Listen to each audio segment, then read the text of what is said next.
Në Teg është zgjedhur një mënyrë e veçantë për të ndërgjegjësuar mbrojtjen e natyrës. 18 vepra të përzgjedhura në konkurs janë ekspozuar për të gjithë vizitorët në qendër me temën e riciklimit. Me mbështetjen e Teg dhe Fondacionit Mane u zhvillua konkursi Riciklo Kreativ 2023 me student nga Shqipëria, Kosova dhe Maqedonia e Veriut. Ndriçuesit për ambientet publike urbane janë tërësisht materiale të riciklueshme. Drejtoresha e marketingut të Akrem, Joana Korimi, vlerësoi kreativitetin e konkurrentëve dhe impaktin e tyre. Mendjet e mdha na tregojnë edhe një herë se si e zakonshmja e përditshme mund të kthehet në të jashtëzakonshme.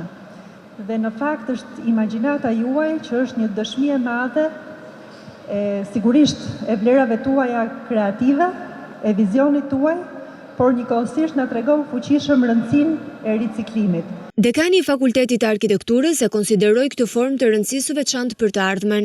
Ne kemi filluar që me studentët të gjenerojmë të koncept që ata të kenë mundësi të shohin në të ardhmen se si këto materiale mund të kthehen përsëri në shtëpitë tona, po në një formë tjetër, pra nga plerat të kthehen përsëri në një produkt të përdorshëm. Çmimin e parë fituan 3 studente të Tetovës. Jemi shumë krenare që kemi marrë pjesë në këtë konkurs. Në një rrënjë të ndarë në botë, megjithatë ndriçojmë të gjithë së bashku, ishte ideja që i shtyu ato për këtë vepër.